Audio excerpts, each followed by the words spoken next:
Numbers of people are now recognizing that our contemporary science, however brilliant, is heartless and leads to nothing that's actually satisfying to the human soul. And it is Egypt, along with the other civilizations as well, the other ancient civilizations, but it's Egypt that we have access to. It's Egypt that, in going through their temples and tombs and studying their pyramids, we get a living sense of how human beings, civilized human beings, once behaved.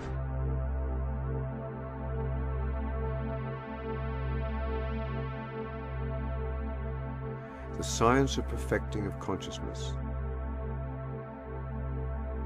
The secret creation of the permanent and highly valuable philosopher's stone. This magical and arcane knowledge seems to perpetually fade from view, only to burst into incarnation again. Truly, this is one aspect of the powerful symbol of the phoenix, continually rising from its own ashes. At the temple of Karnak, the organic cycle of life is represented through the symbolism of the seed, which produces a tree that bears fruit containing the seed for the next cycle. This relief may show the teachings and revelations of the past to be in their own way bound to the Osirian cycle of death and rebirth. The presence of the great teacher Thoth, the god of numbers and language, of thinking itself, links these teachings to a cycle seen in organic life. Thoth's deep wisdom found bloom in the pharaoh, who was then able to write his own name in history. Karnak is itself a beautiful symbol for this cyclical rebirth, this perpetual unfolding of the sacred traditions and the secrets of magic. As the torch was passed to each new generation, the temple grew and evolved along with them. In each generation, the teaching would again flourish. The knowledge itself seems alive and subject to seasons of fertility, as well as long periods of hibernation.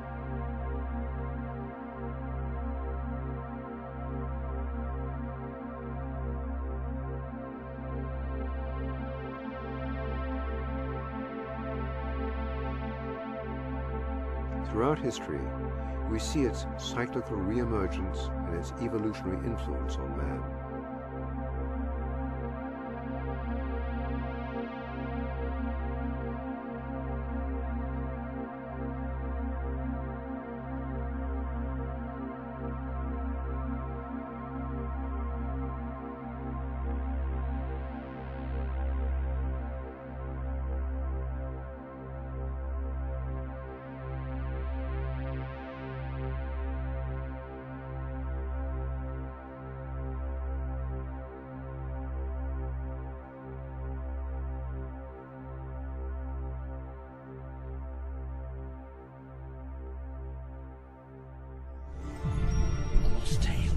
Hidden in the stones, blueprints of a lost art from a lost world.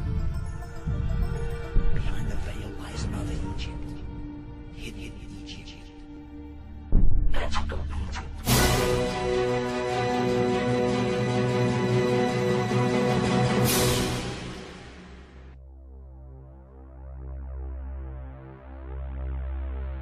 The ancient secrets of personal becoming, the mastery of circumstance, of the creation of a perfect vessel for immortal consciousness. The ancient secrets are often said to be lost to history. But if one knows where to look, the ancient secrets still burn brightly. The secret and ancient technology, known throughout history as magic, seems to direct us to the transformation of lower or base materials into higher, charcoal into a diamond, lead into gold.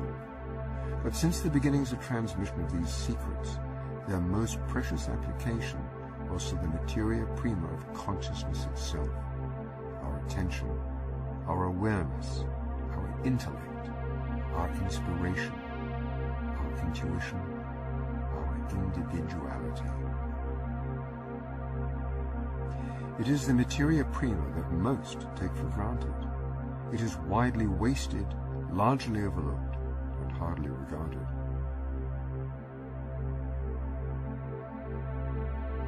The same laws that govern the perfection of the material world apply to the world of intellect or consciousness.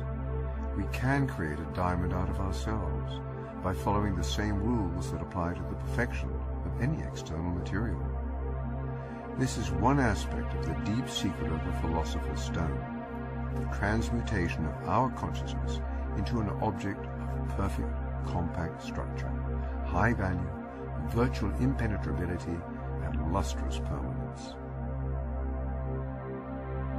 The body is the temple in which the work takes place, and what does the work, or what has to do the work, is the Khan. In other words, that's our personalities. We have to decide, that's our decision to make, whether or not we want to just mooch our way through life doing whatever it is that we do, or involve ourselves in this transformational process that has a quite distinct goal in mind. And the goal, of course, is a very lofty one, but each step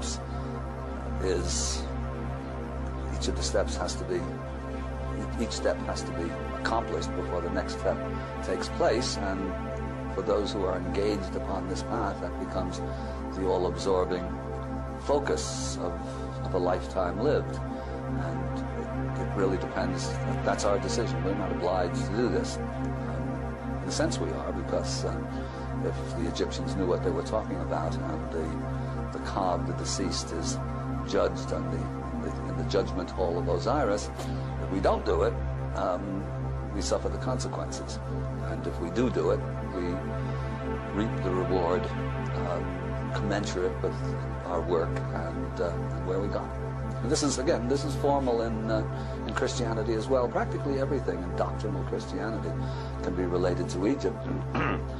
When Christ gives the parable of the sower and the parable of the talents, he's talking about talents there being a weight of silver, not a talent with music or baseball and that sort of thing, but they're related in a way. And that if you're given 10 talents, or if you're born with you have 5 talents bestowed upon you, you're expected to make 10 of it. And if you have 2, you're expected to make 4 of it. And if you have 1, you're supposed to make 2 of it. It's not necessarily mathematically correct, but the parable gives the idea. And in the parable, the Lord leaves, God leaves, or the landowner, however it's expressed, the rich landowner leaves, having bestowed these talents upon his servants, and he comes back sometime later, and the one with 5 has made 10, and the one with 2 has made 4, and the landowner compliments them on their work, but the one who has just been given 1 said he recognizes that the landowner is a cruel master, and so he's buried his talent and done nothing with it, and the landowner banishes him to the outer regions and says something like, "O thou unprofitable servant, from those that hath shall be given, and those that hath not shall be taken away, even that little which they have." Some words to that effect. So this is basically the Egyptian doctrine re-expressed in Christ's parables. So this is, those are the rules. You're given everybody is given something to work with, and he or she who doesn't do the work suffers those consequences. And we're in the middle of a society where not only are few people doing the work, but the validity of the work itself is denied by precisely the people who actually run the system.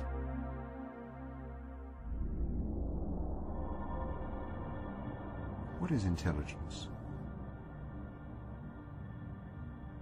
Thoth, who may be in every way the father of thought, is portrayed as a god or netter to demonstrate the bundle of functions and associations we commonly think of as intelligence or consciousness. He is the purveyor of patterns, of organization, of hierarchies. He not only represents thought, but his teachings are the systems of optimizing thought. He is the embodiment of all the aspirations of the mental faculties.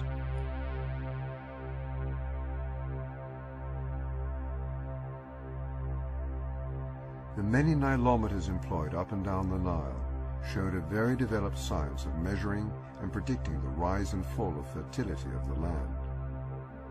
Each temple had a Nilometer, and in flood season it was connected with the Nile. I'm not sure exactly how, but whatever the flood level was, it would come into the Nilometer, and the stairs are carefully calibrated, X number of digits, and whatever level it came up to told the priests exactly what the harvest was going to be. You knew exactly what the flood was going to be, and that determined the harvest. There's no rain to speak of, or at all, for years and years and years. So this tells them it's taxation in advance, because they can levy the taxes according to what they know, given, unless there's a plague of locusts or something of that sort, they know exactly what they're going to get from the level of the Nile. And because the level of the Nile is different at various sites, depending on the width of the floodplain and a number of other factors, they need a Nilometer at each precinct or each nome to be able to tell them how much water for that particular area. So this is a pretty matter-of-fact looking one. When we get to Komombo, there's a very spectacular, beautiful, round, deep Nilometer. The Egyptians understood the laws of cyclical fertility so well that they could predict the crop rates by careful measure of the level of the Nile at key points in the yearly cycle. Is it possible that the Egyptians also observed a science of predicting the rise and fall of intelligence throughout the day, the longer cycle of the months and years, and the grand celestial cycle of the yugas? They may, in fact, have left a record, forever reminding us that our intelligence and our consciousness rise and fall like the tides, like the eternal cycles of wakefulness and sleep. Once we begin to look, we become aware of our daily fluctuations of consciousness or awareness, of low blood sugar slumps, of peak times, our on times, times of maximum creative yield. We begin to become aware of the high and low tides of our capability, our strengths and weaknesses, in flux throughout the day as we pass through the decades. Our thoughts, our minds, ourselves, our awareness, our personalities are different at different parts of the day. This can in part be related to the ebb and flow of electrolytes, endorphins, adrenaline, serotonin, and other neurotransmitters, but what determines the cycle that causes their rise and fall? The ancients indicate that consciousness is influenced by external forces, and in fact they even originate outside of us. The ancient model holds that the consciousness we experience exhibits a resonance with certain astral bodies. Some texts go as far as to identify a specific star as the source or the wellspring of the universal consciousness we all participate in.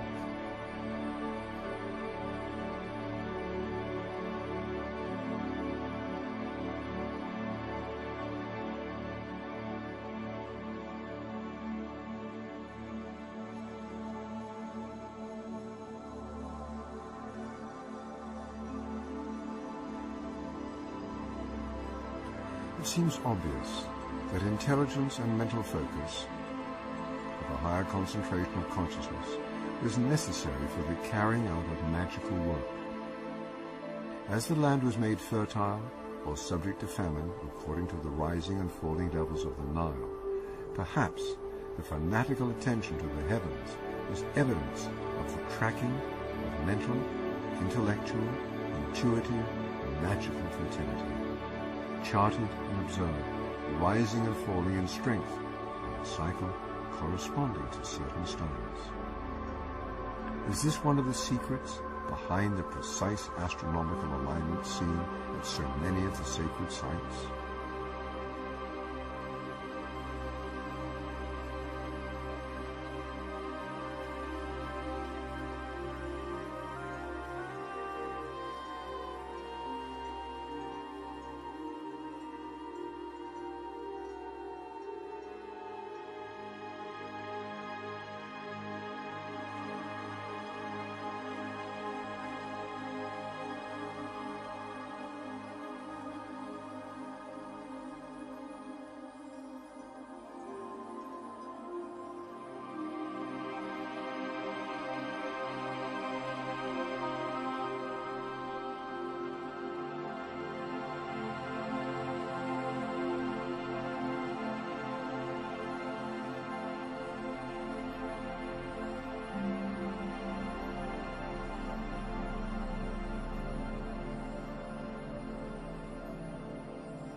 When we recognize the fluctuating nature of consciousness, it is then possible to undertake the study of how we can perfect it, optimize it, amplify it, maximize it, use it to construct the stone.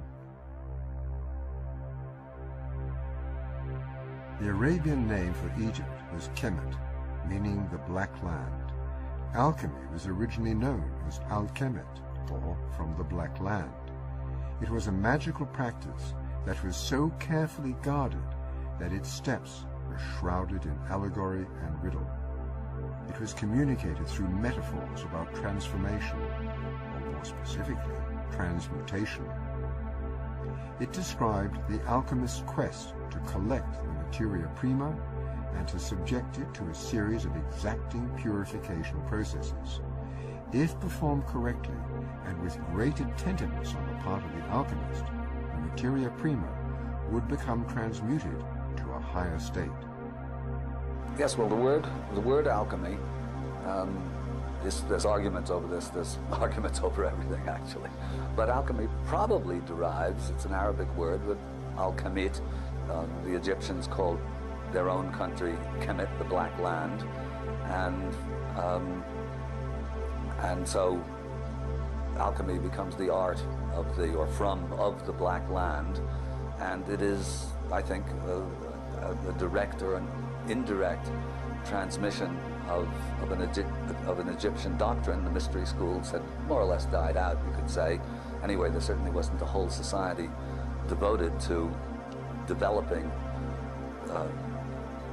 a caste of initiated priests, but alchemy was a way of doing it on your own, and it was, even if frowned upon by the church, by the formal institutionalized church, it was permitted because they all thought they'd get gold out of it. But the gold, of course, that the alchemists produced may or may not have been real gold, since we now know that it is in fact possible to transmute elements from one to another. We do that with our atom bombs, but that's hardly gold. And so this practice was permitted by the church, and Schwaller himself, of course, was an alchemist. And he talks about those who are simply interested in the physical process and hope to produce gold, and those who understand that the actual production of gold, if it is indeed possible, I think it is, actually. I think there are enough accounts of the alchemists that are not folderol and that are eyewitness, you might say. And yes, you can't test the witnesses anymore, but I think it's in principle possible that they actually succeeded in what they were doing. But the production of the gold was like passing a test. I mean, that told you that you'd acquired the Philosopher's Stone and you had reached a certain level of internal development. The value of creating alchemical glass or alchemical gold may seem more obvious. One might ask, what is the benefit of applying the alchemical steps to consciousness?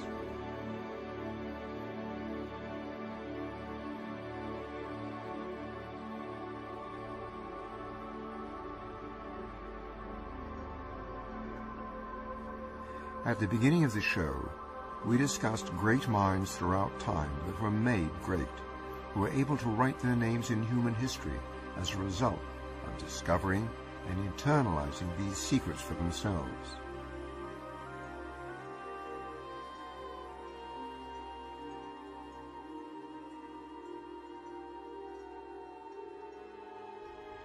But beyond the myriad benefits that a higher consciousness and a greater intelligence might have in the physical life, the pyramid texts offer a clue as to their greatest value. The alchemical steps bear a remarkable similarity to the stages of transformation depicted in the funerary text of what is in the duat. It depicts the highest use of alchemy, the creation of the perfect vessel that will carry one across the Nile through the hours of the duat, across the great threshold of transformation to the afterlife. Scenes of the book of the Amduat, the book of what is in the duat, the netherworld, or the beyond, or the state of consciousness that succeeds or that follows death. In the tombs of the early kings of the New Kingdom, these are depicted in magical or unmagical papyruses rather in cartoon form as bewildering stick figures. Later in the New Kingdom, the pharaohs decided, for reasons of their own, to turn these texts into a more artistic form and carve them in reliefs into the walls of the tombs.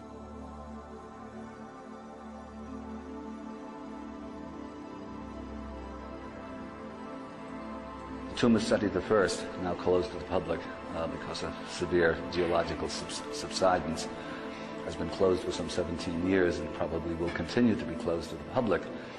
But this is perhaps the high point of Egyptian funerary art in the New Kingdom. And here we see the same representations that we see in the tomb of Tutmosis III, but realized in fabulously artistically rendered 3 dimensions carved into the walls.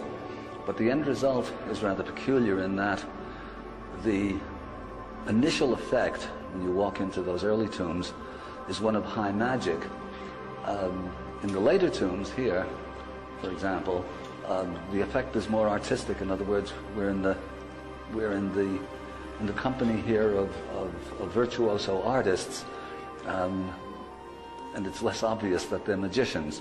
But they are exactly the same text, and the representations are variants of the same teaching.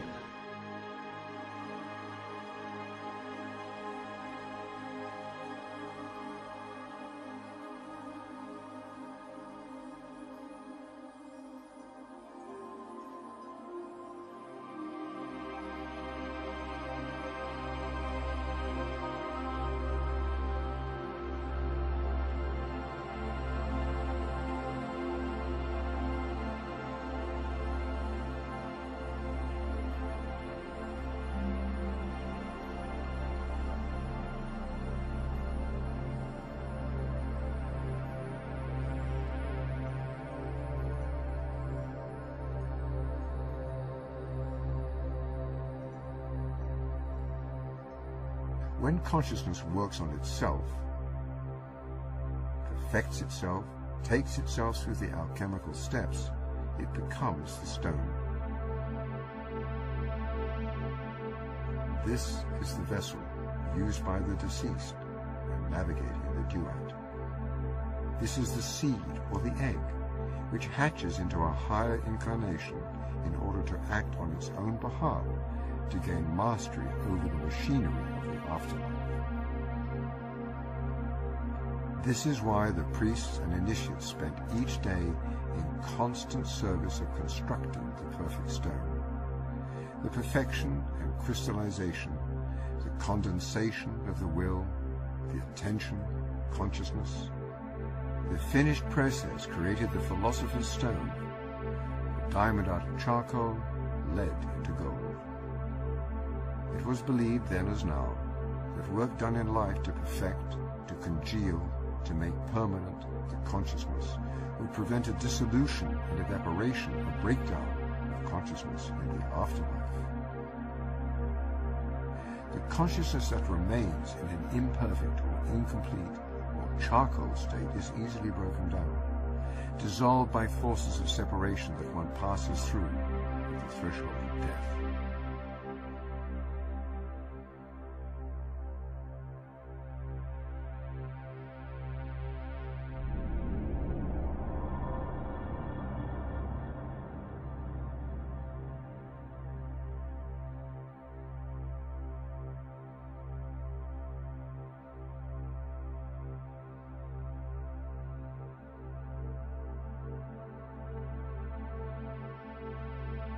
And as the years rolled by and I had the opportunity to be an initiator and an officer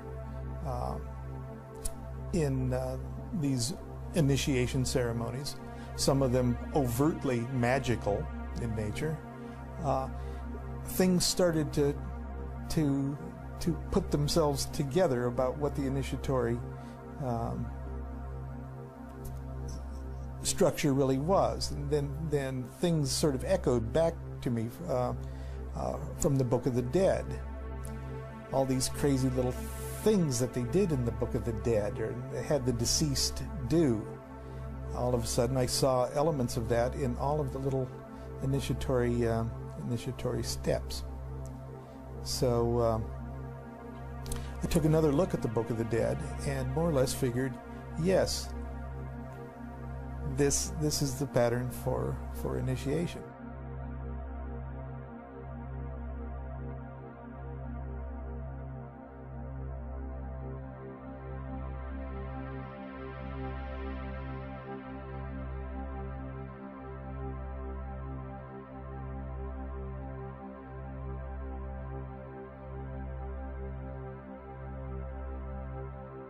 Well, initiation is a test, actually. Again, on the exoteric level, going to university is a kind of initiation. You study the course, you take a test, you pass the test, you get through the course. So initiation is exactly the same thing, but on an inner level rather than on an outer level. And in societies that were structured and initiatic, these tests were formal. You did such and such a thing, and you got to a certain stage. Actually, we see that in the medieval system of apprentices, journeymen, masters. Same sort of thing. You have to pass this particular test in order. You're an apprentice for X number of years, working for nothing and being taught, and then you're given a particular test. You pass it. You're a journeyman mason or a journeyman weaver or whatever it is, and then you get to a certain point, and then still another test, and a few become masters. And that's like life. If you're playing the violin, it's one thing to play in the high school orchestra, another to play in the symphony orchestra, and then a few become soloists. Same process. A few become baseball players in the major leagues. It's the same process. It's just inner work as opposed to outer work. The Freemasons celebrate the parallel of the creation of the tower in the physical world and its creation in the inner, mental, or spiritual world. The metaphor of building and architecture embodied in Freemasonry shows the parallel path one takes to build both the tower outside of us and the tower within.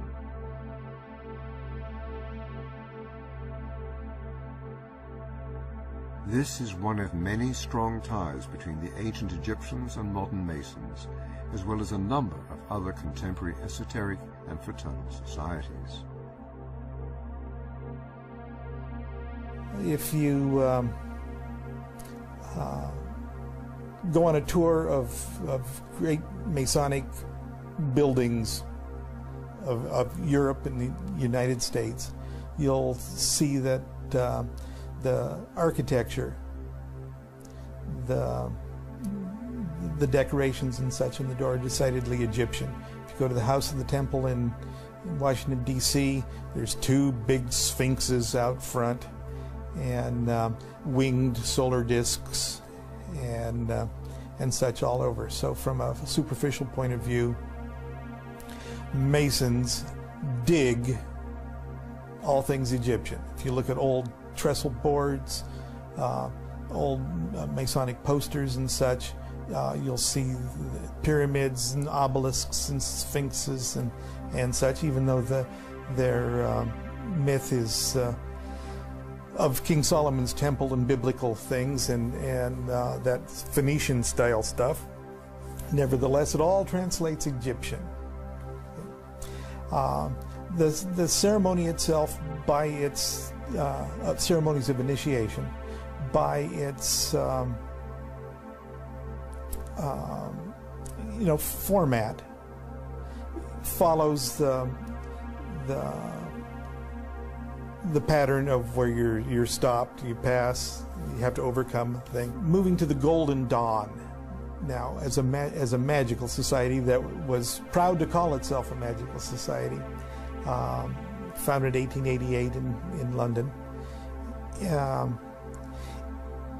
It just flat out was in your face Egyptian. The officers wore nemesis and the lotus wands and such.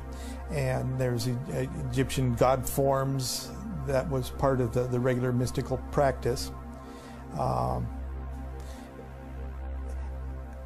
recognizing the fact that how many thousands of years have these God forms been impressed upon the consciousness of humans?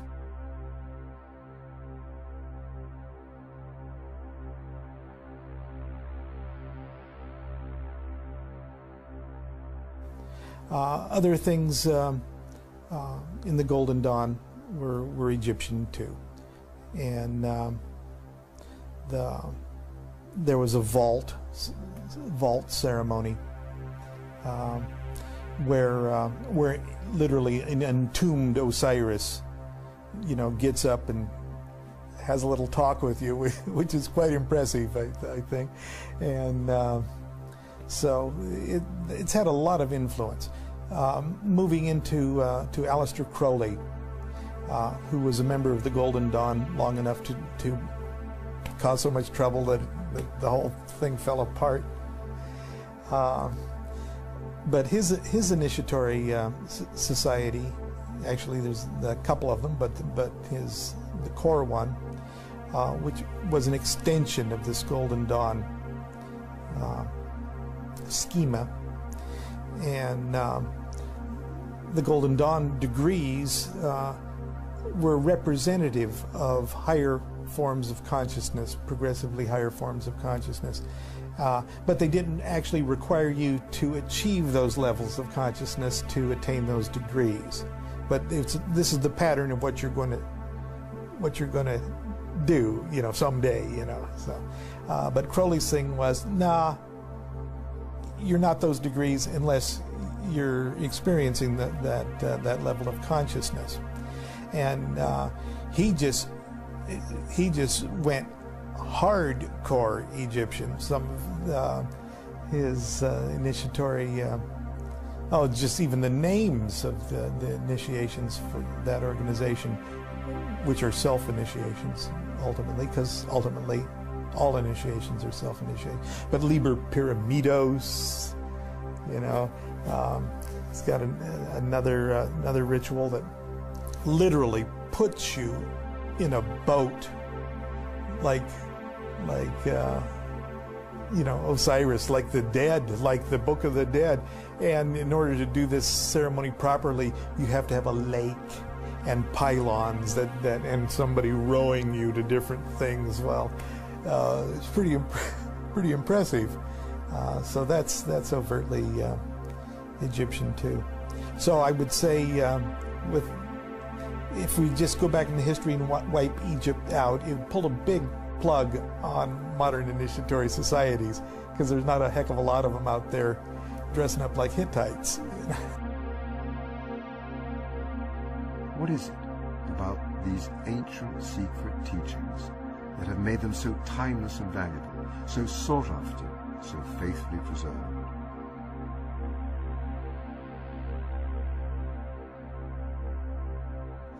As the art of masonry and building provided a shelter in the shifting conditions of the seasons, these ancient lessons might be thought of as blueprints or templates that allow one to rise above the shifting conditions of the world outside, to build a permanent residence for oneself in the realm of the netta, to lift the mind to the consciousness out of the ever-shifting highs and lows of external circumstance, and maintain a state of stability through the building and occupying of the temple within.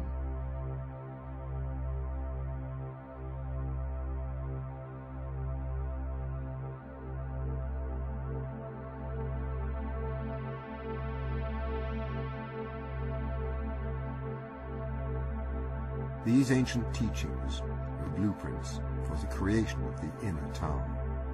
The external stones represented the internal materia prima that is sculpted and formed into mental realm recreations of these principles, these houses of the nettas.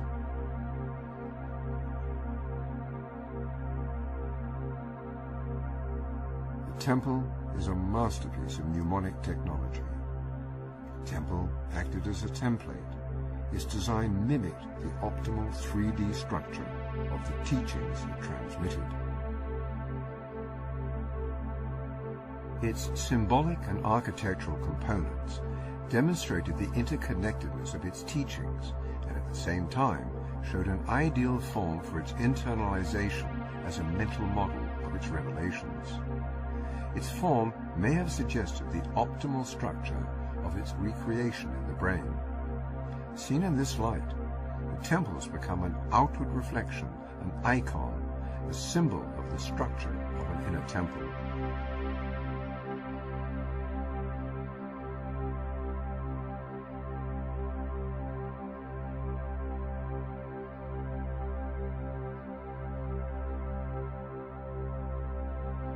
The ancient secrets are often said to be lost to history.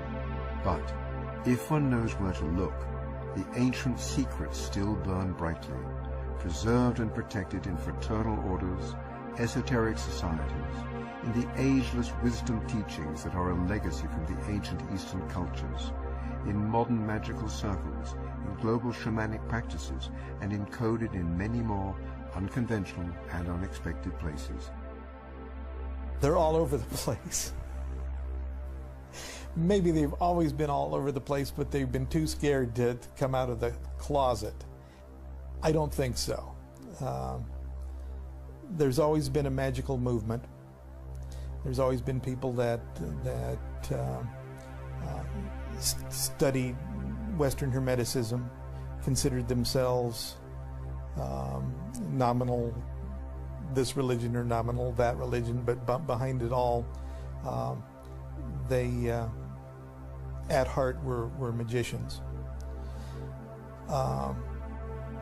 As far as pure numbers go, in modern history, magic has never been more popular.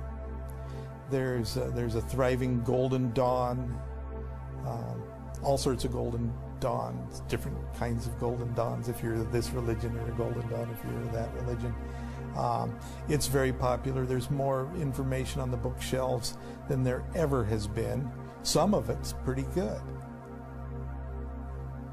And the Crowley's organization, which is probably the most unlikely to become popular, you would think, because of Crowley's terrible reputation and the fact that it takes a great commitment and a little bit of courage to tackle Crowley's work and get to a point where you understand that it's just as wholesome as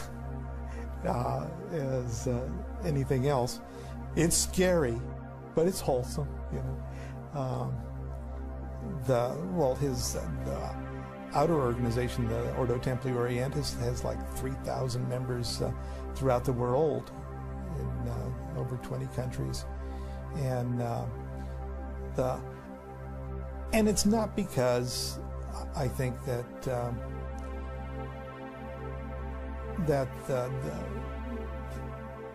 the magic has changed or modernized itself or made itself more understandable or accessible, but because I truly think people have changed. And sometimes I think humanity changes slowly over a period of time. Sometimes it stays the same for a period of time. But I truly think that there are periods where we undergo leaps. And I think we've just experienced a leap. I believe that one of those quantum leaps has just recently taken place. And it all has to do with our consciousness of our place in the universe. And it wasn't too long ago that we thought that the sun went around the earth, and that the earth was flat and all of that. Literally, we thought the sun died.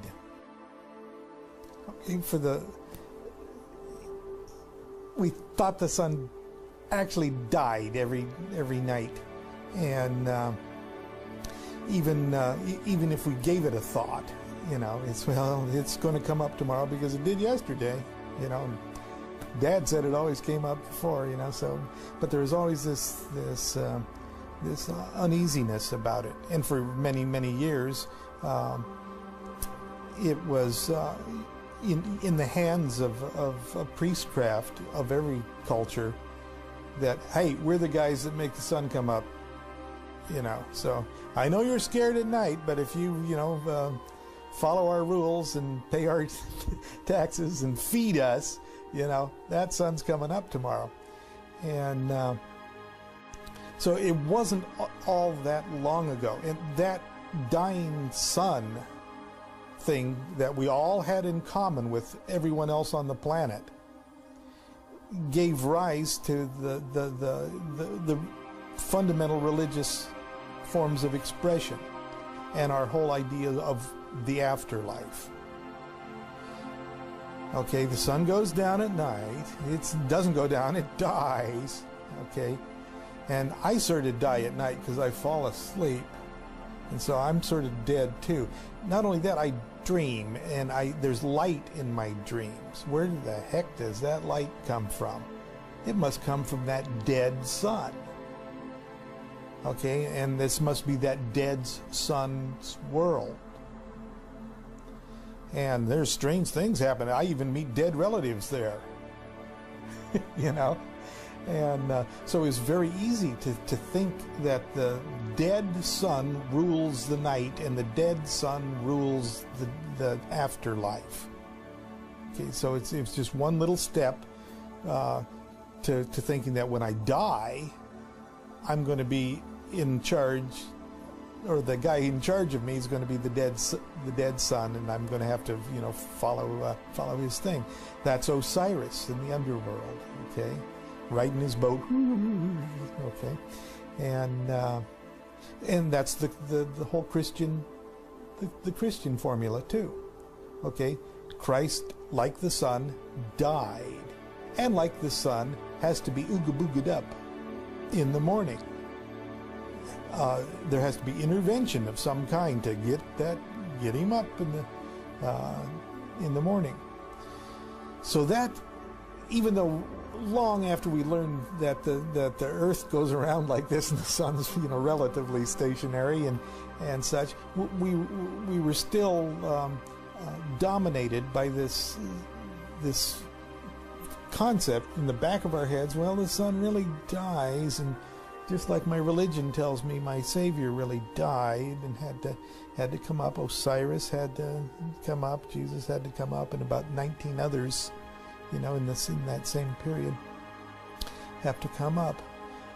But we've gotten to a place, and you may, want to drag in the concept of yugas and other things, but just generally speaking, just to cut to the simplistic chase, most of us on the planet are now very comfortable with the fact that the Earth goes around and the sun is stationary. The sun is staying on all the time. We've seen pictures of the Earth being round. We've gone to the moon and seen pictures of the Earth relative to this thing. The mankind as a whole knows that the sun does not die. The sun stays on all the time.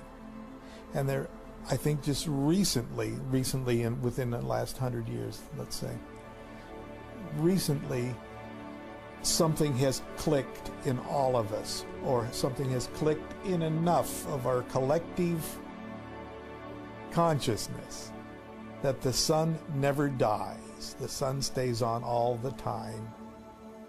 And if it's nighttime, the sun's just shining on the other side of the world. We're just sitting in our own shadow. The sun stays on all the time. I stay on all the time. The sun doesn't die. I don't die. If it looks like I'm dead, I'm just standing in my own shadow. And I think that has clicked just recently. And so magic, all of a sudden, has a new, improved formula.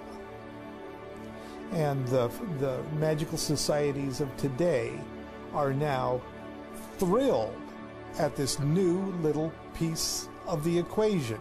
that has now improved our understanding of reality.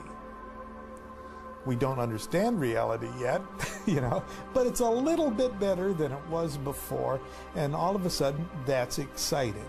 It's an exciting concept for religion, and it's an even more exciting concept for magic, because magic is an actual use of,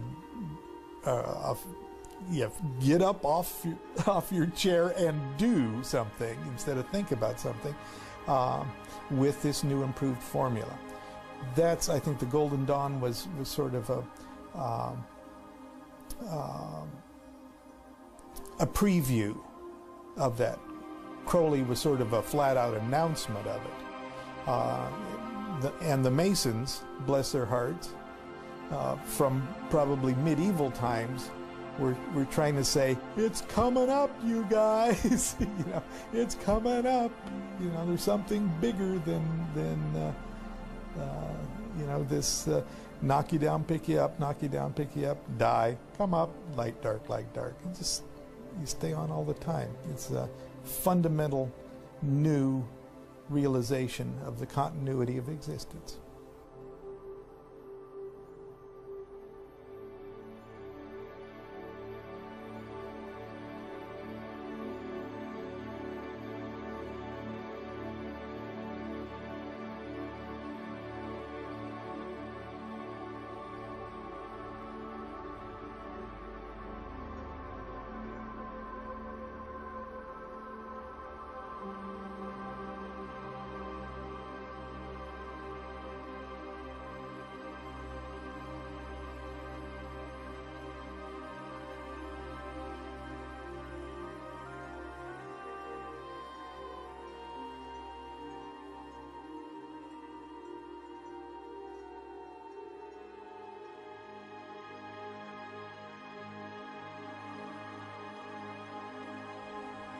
When we understand ourselves to be the materia prima, we begin to understand the necessity for purity and discipline. We understand hardship and resistance as a necessary phase for our higher becoming.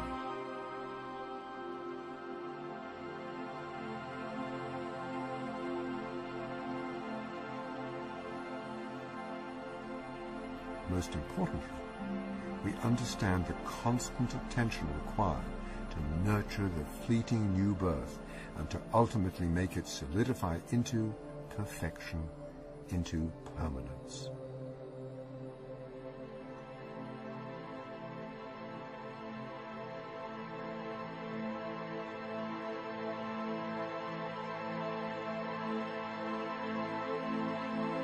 The principles upon which Egypt was based are in fact eternal, and by people who are conscious of what they are doing, it's not inconceivable that it can be reformulated in a manner that we can grasp, that we can access, and that we can manifest. There are many genuine teachers flourishing today, and along with a healthy sprinkling of charlatans, but the ancient knowledge is in the process of reconstruction, of coagulate, and it's not too much to hope for that in the not too distant future the force that drove the Hermetic societies, or that drove them forward, that kept them alive over 2,000 years of effective darkness, will now see the light once again in a civilization-wide renaissance, and with a bit of luck, the year 2050 will look very different from the year 2000 in an entirely beneficial and constructive way.